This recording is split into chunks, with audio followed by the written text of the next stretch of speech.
ನಮಸ್ಕಾರ, ನೀವು ನೋಡ್ತಿದ್ದೀರಾ ಸ್ಪೀಡ್ ನ್ಯೂಸ್ ಕನ್ನಡ. ನಾನು ಪ್ರಿಯಾ ಸೋಮೇಶ್. ಗುರುಗಳು ಅಂತಂದಾಗ ಮಕ್ಕಳು ತಿದ್ದಿ ಬುದ್ಧಿ ಅಂದರೆ ಏನಾದ್ರು ತಪ್ಪು ಮಾಡಿದಾಗ ಅವ್ರನ್ನ ತಿದ್ದಿ ಬುದ್ಧಿ ಹೇಳಬೇಕು ಅಂತಂತಾರೆ. ಇಲ್ಲಿ ನೋಡಿ, ಈ ವಿಡಿಯೋ ಒಂದು ಸಿಕ್ಕಾಬಟ್ಟೆ ವೈರಲ್ ಆಗ್ತಾ ಇದೆ. ಕ್ಲಾಸ್ ರೂಮ್ನಲ್ಲಿ ಶಿಕ್ಷಕಿಗೆ ಮುತ್ತಿಟ್ಟಂತಹ ಶಿಕ್ಷಕ, ಇದನ್ನು ನೋಡೋದಕ್ಕೆ ಅಸಹ್ಯ ಅಂತ ಅನಿಸುತ್ತೆ. ಇದು ನಡೆದಿರೋದು ಉತ್ತರ ಪ್ರದೇಶದ ಕೌಜ್ ಜಿಲ್ಲೆಯ ಸರ್ಕಾರಿ ಶಾಲೆಯೊಂದರಲ್ಲಿ ಓರ್ವ ಶಿಕ್ಷಕ ಹಾಗೂ ಶಿಕ್ಷಕಿ ತರಗತಿ ಒಳಗಡೆನೆ, ಅದು ಕ್ಲಾಸ್ ರೂಮಿಂದ ಹೊರಗಡೆ ಅಲ್ಲ, ಕ್ಲಾಸ್ ರೂಮಿನ ಒಳಗಡೆ ಅನುಚಿತವಾಗಿ ವರ್ತಿಸಿದ್ದಾರೆ. ಈ ಒಂದು ವಿಡಿಯೋ ಆನ್ಲೈನ್ನಲ್ಲಿ ಕಾಣಿಸಿಕೊಂಡ ನಂತರ ಅವರನ್ನು ಅಮಾನತುಗೊಳಿಸಲಾಗಿದೆ. ವೈರಲ್ ಆದ ವಿಡಿಯೋದಲ್ಲಿ ಶಿಕ್ಷಕನು ಶಿಕ್ಷಕಿಗೆ ಮುತ್ತಿಕ್ಕುವಂತಹ ದೃಶ್ಯ ಕಂಡು ಬಂದಿದೆ. ಮಕ್ಕಳಿಗೆ ಪಾಠ ಹೇಳ್ಕೊಳ್ಬೇಕಾದಂತಹ ಶಿಕ್ಷಕರೇ ಅಸಭ್ಯವಾಗಿ ವರ್ತಿಸಿದಂತಹ ಘಟನೆ ನಡೆದಿದೆ. ಉತ್ತರ ಪ್ರದೇಶದ ಕೌಜ್ ಜಿಲ್ಲೆಯ ಸರ್ಕಾರಿ ಶಾಲೆಯೊಂದರಲ್ಲಿ ಓರ್ವ ಶಿಕ್ಷಕ ಹಾಗೂ ಶಿಕ್ಷಕಿ ತರಗತಿಯೊಳಗೆ ಅನುಚಿತವಾಗಿ ವರ್ತನೆಯನ್ನ ಮಾಡಿದ್ದಾರೆ.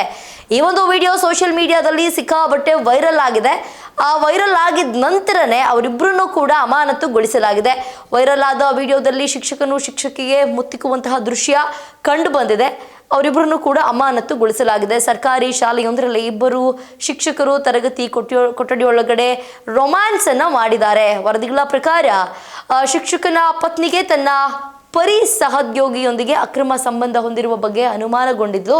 ಹೀಗಾಗಿ ಆತನ ಪತ್ನಿ ಸಾಕ್ಷಿಯನ್ನ ಕಲೆ ಹಾಕಲು ತರಗತಿ ಕೊಠಡಿ ಒಳಗಡೆ ರಹಸ್ಯ ಕ್ಯಾಮ್ರಾವನ್ನು ಅಳವಡಿಸಿದ್ಲು. ನೋಡಿ, ಹೆಂಡತಿನೇ ಮಾಡಿರುವಂತಹ ಕೆಲಸ. ಅಂದರೆ ಹೆಂಡತಿ ನನ್ನ ಗಂಡನಿಗೆ ಬೇರೆ ಒಬ್ಬಳ ಸಹವಾಸ ಇದೆ ಅಂತ ತಿಳ್ಕೊಂಡು ಅದು ಹೆಂಗೋ ಏನೋ ಶಾಲೆ ಒಳಗಡೆನೆ ಕ್ಯಾಮ್ರಾವನ್ನು ಅಳವಡಿಸಿದ್ಲು. ಈ ಕ್ಯಾಮರಾದಲ್ಲಿ ಇಬ್ಬರು ಶಾಲಾ ಅವಧಿಯಲ್ಲೇ ಅಸಭ್ಯವಾಗಿ ವರ್ತಿಸಿರುವುದು ಕಂಡು ಬಂದಿದೆ.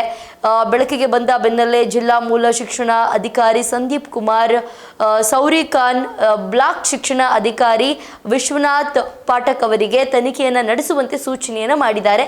ಈ ಕೃತ್ಯ ಪರಿಶೀಲಿಸಿದ ನಂತರ ರಾಜ್ಯ ಶಿಕ್ಷಣ ಇಲಾಖೆ ಇಬ್ಬರನ್ನ ಅಮಾನತುಗೊಳಿಸಿ ಕಠಿಣ ಕ್ರಮ ಕೈಗೊಂಡಿದೆ.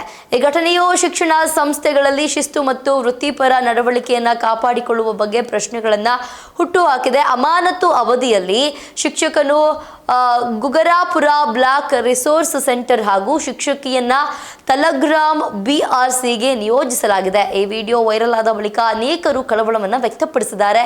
ಯಾಕೆಂತಂದ್ರೆ ಶಾಲೆಯಲ್ಲಿ ಪಾಠ ಮಾಡಬೇಕಾಗಿದ್ದಂತಹ ಗುರುಗಳೇ ಈ ರೀತಿಯಾಗಿ ಮಾಡ್ತಾರಲ್ಲ, ಇನ್ನು ನನ್ನ ಮಕ್ಕಳು ಏನು ಕಲಿತಾರೆ?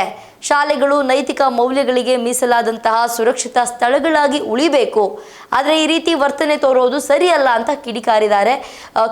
ಶಿಕ್ಷಕರ ವಿರುದ್ಧ ಕಠಿಣ ಕ್ರಮ ಕೈಗೊಳ್ಳಬೇಕು ಅಂತ ಅಲ್ಲಿ ಶಾಲೆಗೆ ಕಳಿಸಿದಂತಹ ಪೇರೆಂಟ್ಸ್ ಆಗಿರಬಹುದು, ಒಂದಷ್ಟು ಜನ ನೆಟ್ಟಿಗರು ಸೂಚಿಸಿದ್ದಾರೆ. ಶಾಲೆಗೆ ಏನಕ್ಕೆ ಹೋಗ್ತಾರೆ ಮಕ್ಕಳು? ಪಾಠವನ್ನು ಕಲಿಯೋದಕ್ಕೆ, ಅದ್ರ ಜೊತೆಗೆ ಒಳ್ಳೆ ವಿದ್ಯಾಬುದ್ಧಿಯನ್ನು ಕಲ್ತ್ಕೋಬೇಕು, ಗುರುಗಳಿಂದ ಒಂದಷ್ಟು ಒಳ್ಳೆಯದನ್ನು ಕಲ್ತ್ಕೋಬೇಕು ಅಂತ ಹೋಗ್ತಾರೆ. ಇವರೇ ಇಂಥ ಹಲ್ಕ ಕೆಲಸಗಳನ್ನ ಮಾಡಿದ್ರೆ ಮಕ್ಕಳು ಇನ್ನೇನು ಕಲಿತಾರೆ? ಅದಕ್ಕೆ ಅಲ್ಲಿರುವ ನೋಡಿದಂತಹ ನೆಟ್ಟಿಗರಾಗಿರ್ಬಹುದು, ಪೇರೆಂಟ್ಸ್ ಆಗಿರಬಹುದು, ಇವರಿಬ್ಬರ ಮೇಲೂ ಕೂಡ ಕಠಿಣ ಕ್ರಮ ಕೈಗೊಳ್ಳಬೇಕು. ಇದನ್ನ ಹಿಂಗೆ ಬಿಟ್ಟರೆ ನಾಳೆ ಇನ್ನ ಬೇರೆ ಟೀಚರ್ಸ್ ಬೇರೆನೇ ಮಾಡ್ತಾರೆ ಕ್ಲಾಸ್ ರೂಮ್ ಒಳಗಡೆ ಅಂತ ಒಂದಷ್ಟು ಜನ ಪ್ರಶ್ನೆಯನ್ನು ಮಾಡಿದ್ದಾರೆ. ಇದಾಗುತ್ತೆ ಇವತ್ತಿನ ವಿಶೇಷ. ನೋಡ್ತಾ ಇರಿ ಸ್ಪೀಡ್ ನ್ಯೂಸ್ ಕನ್ನಡ. ಸೌದಿ ನಿಮ್ಮದು, ವೇಗ ನಮ್ಮದು.